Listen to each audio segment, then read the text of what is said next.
This is Tony Gonzalez from Made in Metal, and today we are talking to Matt Bissonette, who is going to release, or just released, the third recording from The Skirt. Is The Skirt a good way to pronounce, Matt? The squirts, but I like the way you say it better. The Squirt, The Squirt. Perfect, perfect. So, Matt, how are you? I'm doing fantastic. I'm out on the road right now in a hotel in Connecticut, and we're a long ways away, but thank God for technology. This is great. Yes. So, how the writing and recording process of Three was? Were there any significant changes? No, it's pretty simple music, and it's not like brain surgery or anything too involved. It's pretty just straight pop songs, and we got to do them with our studios all across the country. And Roger, the drummer, lives in Woodland Hills. I'm in Orange County, California.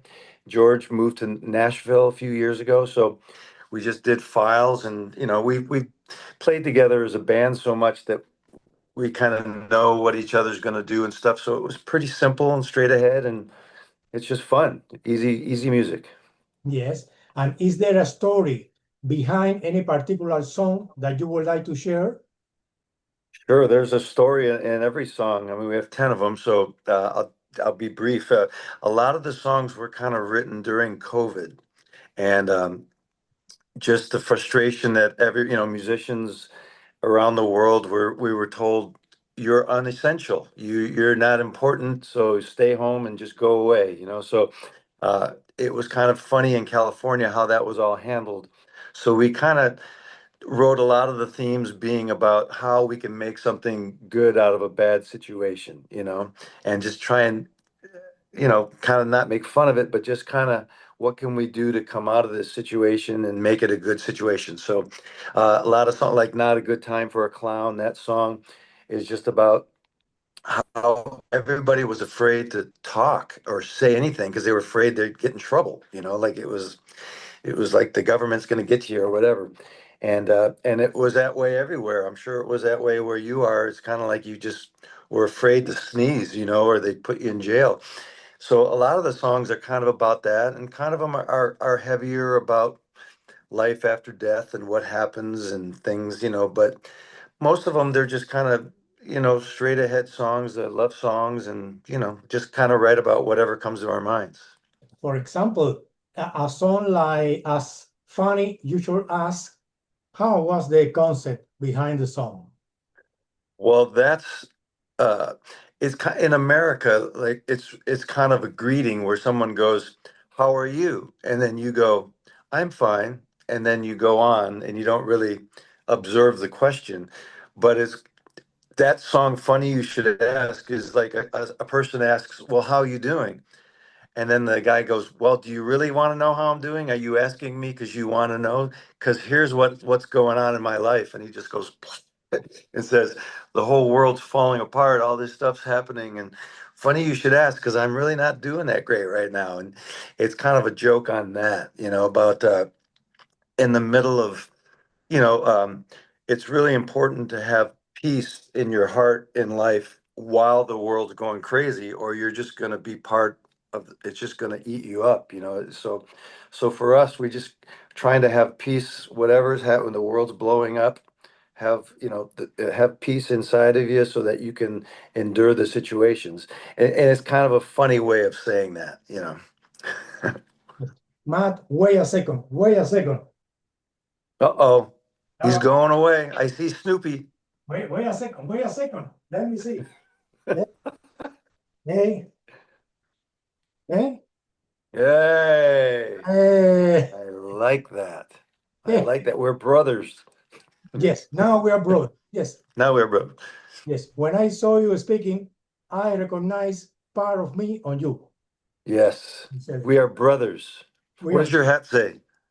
Led Zeppelin. Okay. Oh, not a band. Band. Did you see the movie? No, I have the movie here to watch it in these days.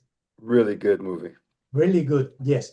So now that we come back to the interview, I remember, for example, when I saw that there was a song called When We Die, I imagined that it will be a sad song, but after this, I don't recognize it like a Mm. sad song. Tell me, Right. tell me about the song. Well, the song When We Die, it was an old track that we had lying around when we were on the road. We recorded at a friend's house in a basement in Minnesota, Milwaukee, Wisconsin. And it was a sound, it was a just an instrumental track, and then we kind of dug it up and wrote to that song. And it's it's kind of the most important question, the only question that really matters in life. You know, you live your life, you get 70 years, 100 years, 10 years. What happens when you die? You know, does it all just go black and nothing happens, or does it go on? And for me, as a Christian guy, my hope is in that I believe that we live forever. You know, everyone goes someplace, and you have your lifetime to try and figure out what the truth is. That's the most important. I mean, that's the only question, really, for me. So it's kind of a song that says, kind of questions people, because people, you know, when you talk about life after death, or you talk about faith, and you talk about things, people will either want to talk about it and want to have a conversation, or they just don't. It's like politics. It just, you know, some people just don't want to talk about it. And I've learned that with people, you know, talking about politics, you can tell I'm not going to talk about that with this person, or about faith, you know. But I mean, faith for me is very important because I want to know who God is and if there is an afterlife, because like the Bible says, that's going to be a long, long time. You know, that we live here and 70 years goes by like that. Woke up this morning and I can't believe I'm going to be 64 in a couple of weeks. And it just went by so fast, and it's going faster and faster. And soon, you know, I have my friends are passing away, and I see them, people that I've looked up to. You know, another friend of mine just died yesterday. And it makes you kind of go, it's kind of scary and sad to think that if you die, nothing happens. I just can't believe that to be true, because it seems like all the trouble that was made for us to have these lives and live in this beautiful world, and then it just goes dark. It doesn't seem to me as a valid reasoning. So anyway, long story to say, it's just a song that kind of questions the listener. When you die, when I die, when we die, what do you think happens? You know, tell me what you think. So, Yes. you know, So, Matt, but do you really are going to 64? yeah, 64, July 25th. So if you want to send me a present, Ah, I'll take it. I will send you. I will send you. I am 64. Yes. Yes. We have a Beatles song written for us. Yes. No. When I discovered this, I was really happy. Yeah. Yeah. We are So, brothers. yes, we are brother. And Matt, while listening, didn't see that coming. I thought about this question. How did you approach the instrument on this album? Okay. Um, well, I love bass, you know, and I love different sounds and different things. That song, I didn't see that coming. We were kind of about 5 songs into the album, and I was in a hotel in London and on the road with Elton John for a while. And I had my computer with my Cubase laptop and everything, and just wanted to try and write something completely different musical style, because in the old days with the sports albums, it would be 10 songs that kind of all sounded like a pop song, and it sounded acoustic, you know, acoustic guitars, electric guitars. And this album, music's changed so much in 20 years that we've learned that you can have every song can sound like a different band. It doesn't really matter anymore, because most people just buy one song or like one song. So with that song, I was in my hotel room and just working on synthesizers and different dance beats and stuff like that. And we wanted to combine the sound of the squirts, the heavy stuff with the heavy, when the drums come in, it's real heavy and kind of sounds like the Who a little bit, or different bands, but the verses kind of sounded kind of dance, like a dance song. And the bass for that is just kind of a plodding pick sound, just, you know, rocking out and playing. And then when it gets to the heavy parts, it's distorted. George Bernhardt, our guitar player who mixed it, I thought did a great job of blending the dance verse sections to the heavy choruses and, rock and roll stuff. And George is an amazing guitar player and Roger is a great drummer. So, sending files to each other, when you send something to him, to either one of them, I know whatever they're going to send back is going to be better than I would ever have thought of. So we really wanted to have the album sound like a different song, a different sound for each song. And we also, what we wanted to do on this album was to give homage to the bridge. Like a lot of bands don't write bridges anymore, so we tried to write really off the wall bridges that sound completely different from the rest of the song, because there's no parameters anymore. It's not like we're worried about the songs being on the radio or, getting picked up, and, we just kind of want to write what we want to write, and it's been fun. Another extraordinary song is Over the Moon. It Mm. reminds me, Crosby, Stills, Nash and Young, or maybe the Virgilio Morse and Jennings Troika recording. I don't know if you know, but Yeah. yes, how did you approach the voice recording in this song? Well, that song, George came up with the guitar riff for the beginning, and he kind of came up with a lot of the music ideas. And we're big Yes fans, and we love Chris Squire and Steve Howe and Bill Bruford and the whole, everybody. So we wanted to make the choruses of that song be kind of like Yes, where there's all these crazy lines going on over vocals that are singing and harmonies and stuff. And then on the verses, yeah, you're right. It sounds like that. It sounds like Pink Floyd and sounds like a bunch of the Crosby, Stills, and Nash. And that's just another song that we just kind of came up with late. It was like one of the last songs on the record. And George was going, "Is this too weird for the record?" And we were just laughing, going, "There is no too weird anymore. Just write what we feel, So we really wanted to make a song that had an adventurous chorus where it's really hard to sing and play at the same time, but kind of showing that we can kind of play a little bit, but then the verses are really simple and kind of mysterious. So that song was really fun to record. So is there any personal philosophy or sense of spirituality that guides you approach music and performing? Yeah, I think my overall when I write songs or when I go on the road, like we're playing tonight here in Connecticut, my my goal and my worldview is two things from the Bible. It says, honor God with all your heart. Sorry, I got a text here. Honor God with all your heart and love your neighbor as yourself, the golden rule.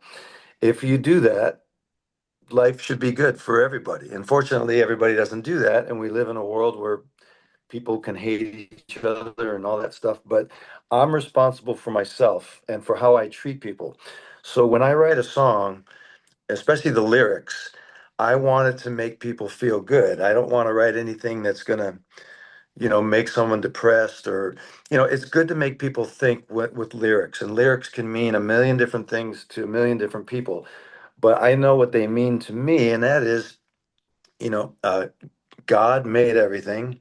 He made music. He gave me the gift of music. I mean, I'm 64 years old, still playing in a rock and roll band on the road. That's a miracle because usually by 64, I'd be playing golf or retired. So miracles happen every day, and I'm just very thankful for that music is something that we can do till we die someday.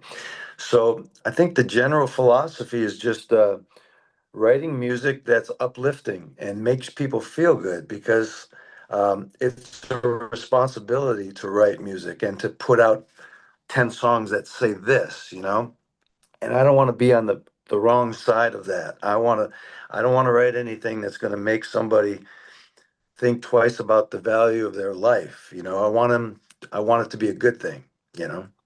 You are a good singer. Over the Moon is the best example, but Thanks. I remember that the first time I listened to you singing was in the album A440 from 1986. Was your first experience singing? Well, that was a band that my friend Nick Brown put together. I can't believe you even found that, um, from 1986, I think. And our album came out on the same label the same day that Bon Jovi Slippery Than Wet came out.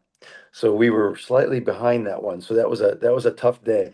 But it was a really good band. It was kind of like Duran Duran music, and Nick Brown was the producer writer. I wasn't singing lead in that. I was just playing bass and singing background vocals. We had this amazing young singer named Tom Laverty, who was an amazing, crazy singer guy. So that was one of my first experiences of doing a complete band recording in the studio and stuff. It was eye-opening, and I learned a lot, you know. However, in your career, you have been recognized more for your ability with the bass. Is another band that even when they hire you as a bass player, take advantage of your vocal skills? Well, the most important thing when I moved to Los Angeles, when I decided, okay, I'm gonna do music for a living. Someday I'm gonna get married and hopefully have kids. I'm gonna have to make money, and I'm gonna have to, I can't make $100 a week playing in clubs. I'm gonna have to figure something out. So when I moved to LA, I we got a home studio, we built a drum room, and we started recording and working for other people, producing and stuff like that. And I learned that if I'm gonna get more calls to work, I'm gonna have to be good at more than just playing bass. I mean, when in college, I wanted to be Jaco Pastorius, or wanted to play really fast and do stuff.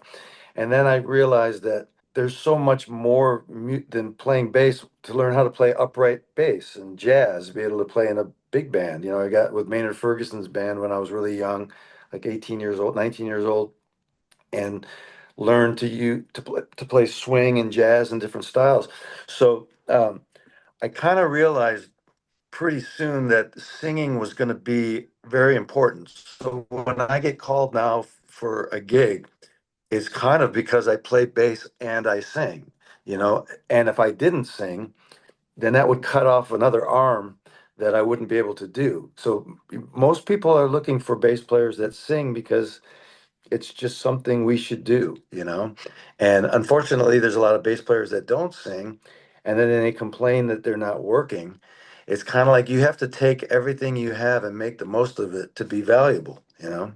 You are currently touring with Kevin Cronin from REO Speedwagon. Yes. How did this opportunity come about, and what is a typical night on stage with Kevin? Yeah. Um, I had just come off the road with Elton John, and I was in my studio and kind of going, I'm never going to go on the road again. This is great. I'm home. And then one day, Dave Amato, the guitar player for REO, called me. He goes, call me, call me, call me. He left me like 10 texts, call me.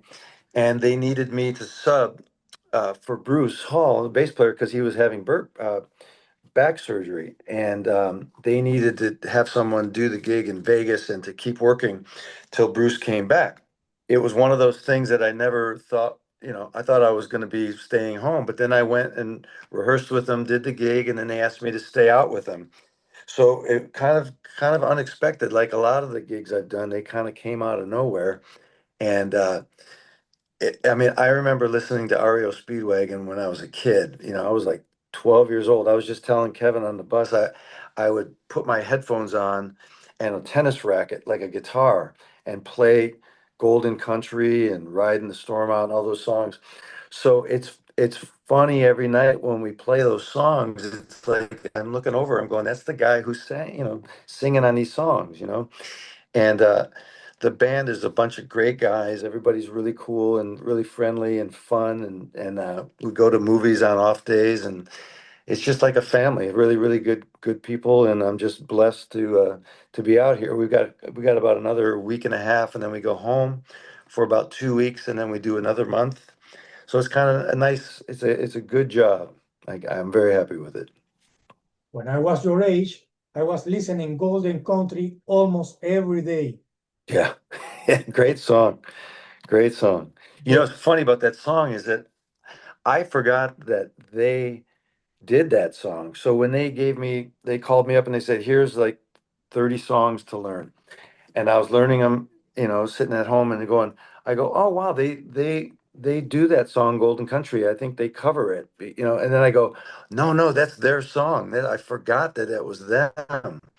So every night I play it, I'm like, wow, it's really cool to play that song. It's a good one.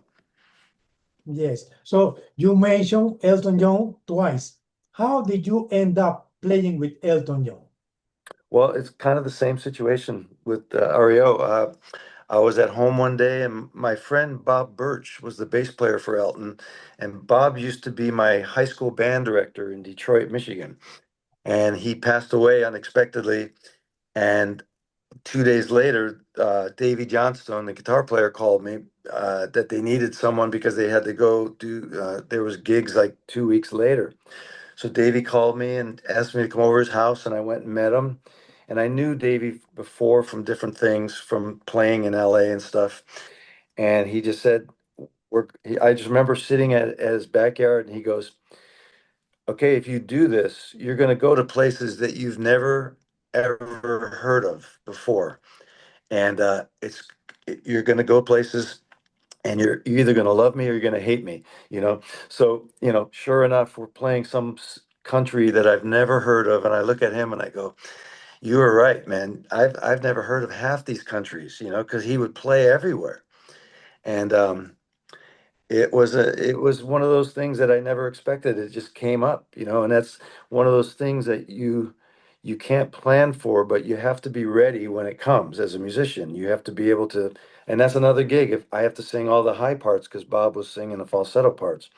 So it's one of those things that you pray for and you hope happens, but when it happens, you have to be ready and be able to do it, So far so good. Yes. So you mentioned that Elton never plays a song the same way twice. How did you adapt your way to play with him?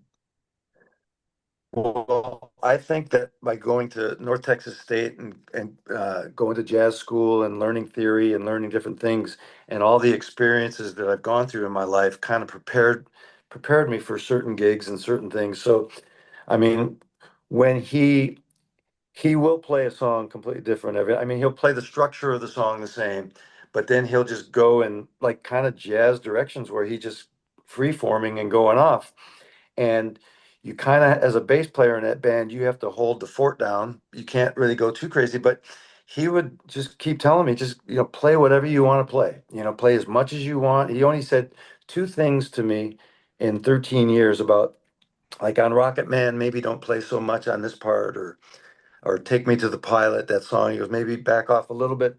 But it was amazing. He just let everybody do whatever they wanted to do. And and he was like a little, I've said this a million times. He's like a little kid at the piano because he'll play something, and because I'm right next to him as a bass player, I'm the closest one next to him. He'll look at me like challenging me to play and get into it, And here he is. He was 75 years old, and he's playing like it was the first time he's ever played the piano. He's just like having so much fun. So it really it taught me a lot to just every night you play, just play like it's your last night, play like it's everything's on this. And he has an amazing ability to just love music. He loves music so much and he loves doing it so much. I want to be more like that.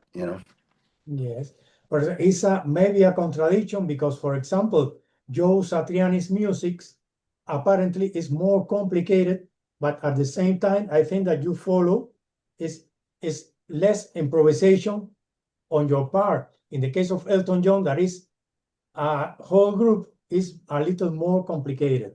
So, talking about Satriani, is there a lesson you learned from Joe's about musicality and technique? Well, what I really respect about Joe the most, besides just being a great guy, is that his instrument, his guitar is like a human voice. He plays the solos just like the record because it's really important for him. It's not like he's just, he can improvise as well as anybody, but his songs are structured. He's seriously structured for what he wants. And his melodies, and he'll jam a little bit on solos, but they're like his voice. So it's like melodies with words. He's faithful to that solo because he knows all the guitar dudes in the front, know everything he's going to do, and he honors that in his live shows. And just the way that he sees a song, I've been in the studio with him a million times and done a million songs with him, and he's just got uh vision of where a song starts and where it's going to end, because he demos everything up to what he wants, and you're pretty much just going in and putting the human element to it. So yeah, you're right, it is. You would think it would be more difficult musically with Joe because it's so bombastic and playing, but the bass part really is pretty simple, holding down everything else in that band, where Elton's a little bit more piano based, where a bass player can kind of jam around more. So yeah, you're right about that. It's a good observation. But Joe will also let you, he'll give you a bass solo and do things and where you can play and do stuff. But the bass part for Joe's band is mostly just keeping the chugging thing going that just keeps everybody's heads bouncing. Another important music in my life is David Lee Roth, when you were member of the band. Tell me, Yeah. what was your wildest or most unexpected memory from those days? Boy, it was so long ago, and I always try and go back there to think about it. There was just, it was, as always, it's always tough taking somebody's place like Billy Sheehan, who's one of the most amazing bass players in the world, and you get in there and you don't know how people are going to react to it, and if they're going to like it or hate it. But Dave was always cool. He just said, "You play like you. You don't have to copy Billy or anybody. Just go out there and do your own thing." And it was great because my brother was out there and he was supportive, and Steve Vai was great, and Brett Tuggle. Um, those guys were so supportive that it was kind of just, it was a family, just joining into a family that was already like a circus that was already moving. I just became the new guy in the circus. So there's just so many memories of just kind of like, what am I doing here right now? Like I was on the road with Sheena Easton, and then I got the call to do, because I'd written a couple songs that Dave liked and put a couple on records before I joined the band. And when I finally got there, and the magnitude of a show like that with the lights and the sound and just the girls and the crazy stuff, it was just kind of like, what am I doing here right now? This is like, it just kind of went boop and a level. And that's one thing I'm very thankful to be blessed with, is that my brother and I, we always talk about it. Our lives have kind of gone like this every year from different bands, where we're just constantly going, how did we get to this spot? And just never taking it for granted, because we've just been blessed beyond measure with that stuff. So Dave was a big bump up at the time. I mean, I was pretty young, and but I mean, there's so many different memories. I can't even point them out, besides just being thankful to be there with those guys and seeing Steve. I remember one night we were playing in San Diego, and this is, I learned the art of showmanship from Dave.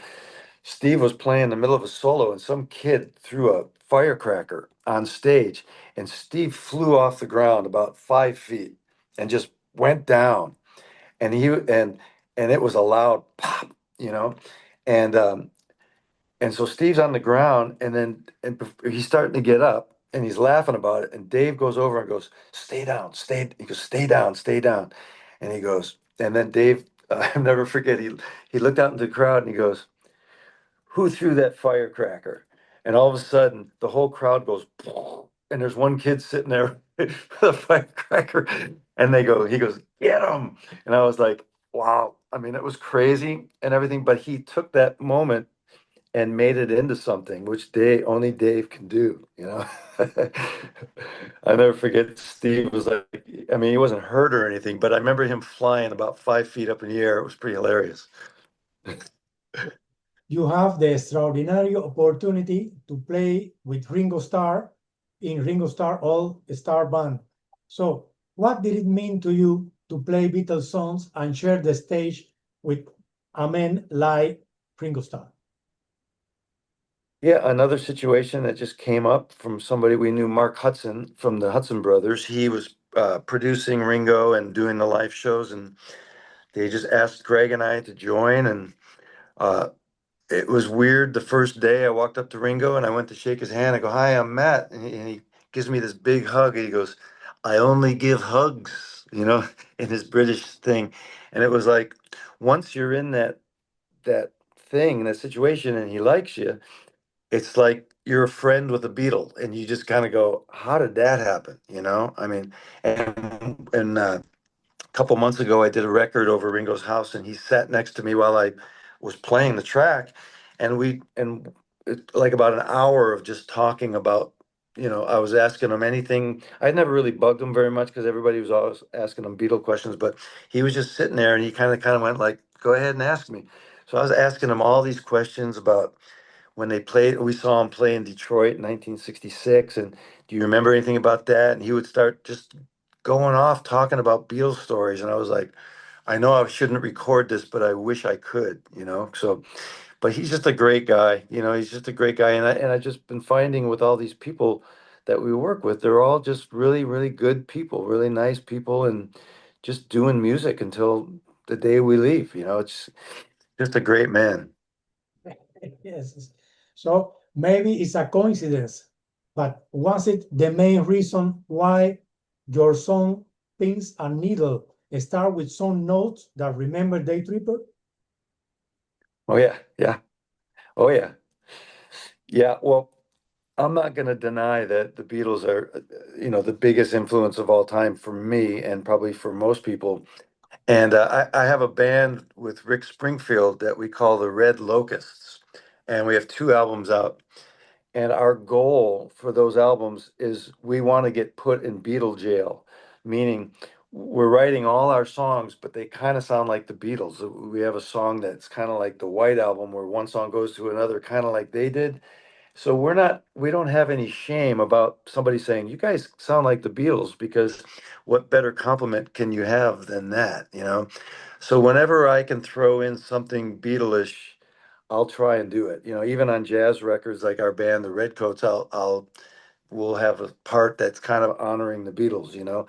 So it's just one of those things. Music is every musician is just a conglomeration of every piece of music they've ever heard. There's really nothing new that can come out of me.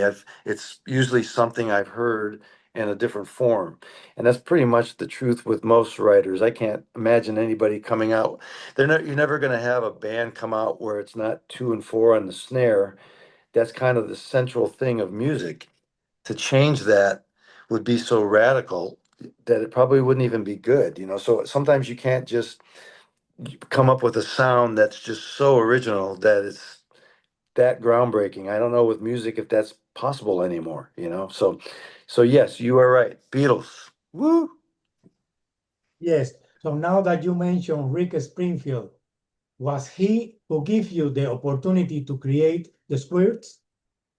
Well, we were writing music at my house in my studio for TV shows and movies and soundtrack stuff, and we were getting paid pretty good money to do that. And we were kind of stumbling into this sound, which turned out to be the Squirts. And then we kind of just finished 10 songs for the first record.